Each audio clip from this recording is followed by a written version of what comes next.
Il y a trop de cas d'arnaque lorsqu'on parle d'immobilier en Afrique, principalement lorsqu'on parle d'achat de terrain en Afrique. Je vais vous donner le cas du Cameroun où je suis actuellement, parce que là encore c'est grave. Je ne sais pas pour vous dans les autres pays d'Afrique, Côte d'Ivoire, Bénin, Togo, comment ça se passe là-bas. Mais ici au Cameroun, ça devient un phénomène, j'ai envie de dire, récurrent. C'est vraiment chaud. Donc, dites-moi comment ça se passe déjà pour vous dans vos différents pays.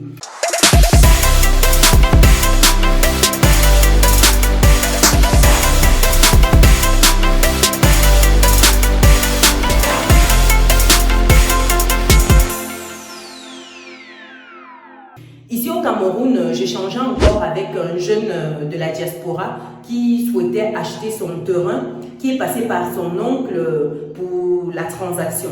Son oncle a perdu les 15 millions de francs CFA qu'il lui a remis pour acheter son terrain. En fait, qu'est-ce qui s'est passé?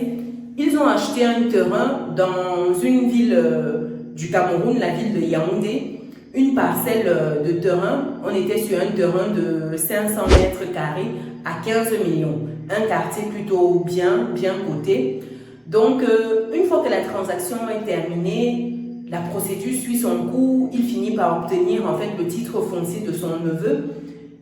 Il est bien content en fait parce qu'il reçoit bien le titre foncier. Mais quelle n'est pas leur surprise lorsqu'ils veulent en fait envisager une construction sur le terrain? Parce qu'après avoir défriché, ils ont commencé à mettre en fait des fondations. Il y avait des agents qui se sont déplacés, enfin il y avait tout ce qu'il faut en termes de construction. Donc, il y avait des artisans qui venaient pour la construction du bâti. Sauf que quand ils ont commencé en fait avec la construction, il y a un autre propriétaire du terrain qui s'est présenté en faisant savoir que c'est son terrain, ils n'ont pas le droit d'y être. En fait, l'autre propriétaire a chassé les maçons et compagnie et a porté plainte en fait à la personne que j'ai échangé avec qui est dans la diaspora, enfin a porté plainte à son oncle en lui faisant savoir que c'était son terrain. Donc qu'est-ce qui s'est passé? La procédure est actuellement en cours pour voir en fait qui des deux a le mieux acheté le terrain. Parce qu'il faut savoir que les deux ont un titre foncier pour la même parcelle. C'est juste fou. Et les deux titres fonciers ont été délivrés par la même instance, quasiment au même moment. En fait, le monsieur qui a vendu le terrain, c'était une succession. Donc, l'un des frères a vendu sans que les autres ne soient d'accord. La succession, c'était les trois frères en fait qui avaient le terrain, dont un s'est amusé à vendre sans le consentement des deux autres. Donc forcément, même au niveau de la succession, déjà c'est un problème parce que forcément, ça coince. Donc il se retrouve aujourd'hui avec un titre qui sera potentiellement annulé parce que la vente n'aurait même pas dû se faire sans les signatures des deux autres héritiers de ce terrain. Pour vous dire à quel point ce sont des vérifications qui sont impératives lorsque vous voulez acheter des biens immobiliers, des terrains ici en Afrique, cas du Cameroun. Voilà une personne qui a mis 15 millions de francs CFA dans son projet et qui, au moment de commencer la construction, se retrouve face à ce dilemme-là. Qu'est-ce que vous auriez fait si vous étiez à sa place? Qu'est-ce que vous auriez fait? Maintenant, analysons pas à pas ce qui s'est passé. Déjà, première erreur ici, c'est que l'oncle a acheté le terrain sans jamais aller vérifier la parcelle clairement. Parce qu'au niveau de la parcelle, il y a également un souci comme quoi il y a un bout qui est au voisin d'à côté et l'autre bout, en fait, c'est la succession. Donc, le terrain qui est litigé aujourd'hui, ce n'est pas entièrement le terrain du monsieur qui est décédé. Il y a une partie de ce monsieur-là et une autre partie appartient au voisin d'à côté. Donc, l'oncle a acheté juste avec une indication, ce qu'il a admis à la fin. Deuxième grosse erreur ici qui a été commise, c'est d'acheter en fait sans prendre le temps de vérifier en fait si il n'y avait pas en fait de litige au niveau du titre foncier mère. Parce que s'il avait pris le temps de faire les vérifications, il se serait rendu compte que le titre foncier mère a des soucis, il y a un problème de succession. Parce que clairement, lorsqu'on allait au cadastre par la suite interroger sur ce titre foncier-là, on se rendait bien compte que voilà, il y avait un souci au niveau du titre et que les enfants n'étaient pas d'accord. La succession n'est pas en train de se dérouler, enfin la succession se déroule très mal, il faut le dire. Donc les enfants sont en guerre aujourd'hui et ne sont pas d'accord sur comment la succession doit se faire. Donc s'il s'était rapproché du cadastre, il aurait eu cette information parce qu'il y a un veto au niveau de ce titre foncier-là.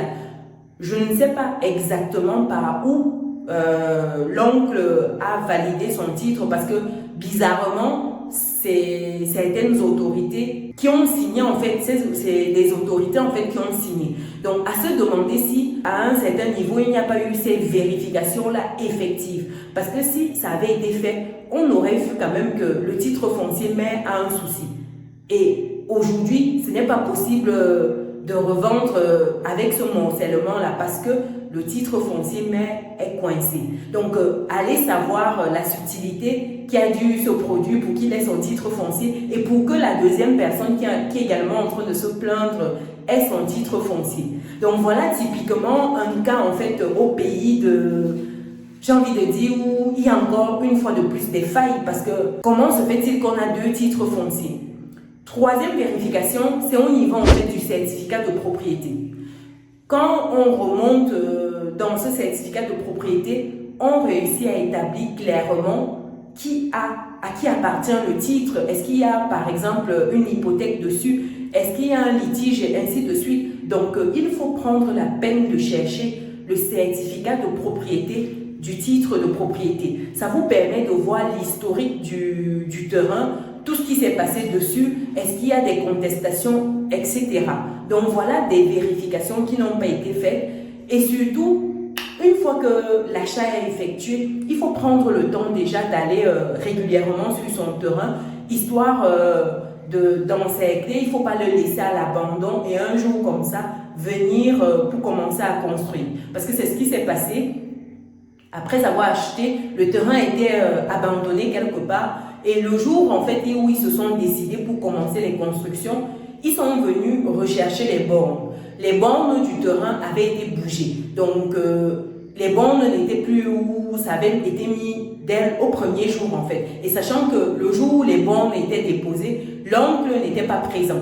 Il avait reçu juste une vidéo qui faisait état du bornage du terrain qui avait été effectué. Donc au moment de la construction, ils sont venus rechercher les bornes avaient bougé sur le terrain du voisin, ils ne se sont même pas rendus compte parce que déjà à la base, ils ne savaient pas où étaient les bornes initiales. Donc c'est vraiment un gros souci aujourd'hui pour le résilient en question qui m'a sollicité dans ce sens et qui veut investir en Afrique dans d'autres projets et qui était un peu dégoûté et qui m'expliquait un peu la situation. Et je vous fais part en fait de cette situation-là afin que vous preniez vos dispositions lorsque vous voulez investir ici en Afrique, acheter des terrains spécialement. Parce qu'il y a trop de cas où vous pouvez vous retrouver en fait dans des doubles, triples ventes. Faites très attention, chers résilients. Prenez le temps de faire les vérifications sur l'objet de votre achat, c'est-à-dire le terrain. Faites des descentes sur le terrain s'il le faut. Ne restez pas à distance. Si vous êtes à l'étranger, demandez aux personnes d'aller effectivement sur le terrain. Et comme bonus ici, posez des questions autour, les personnes qui sont dans le quartier, parce que ces personnes-là se connaissent.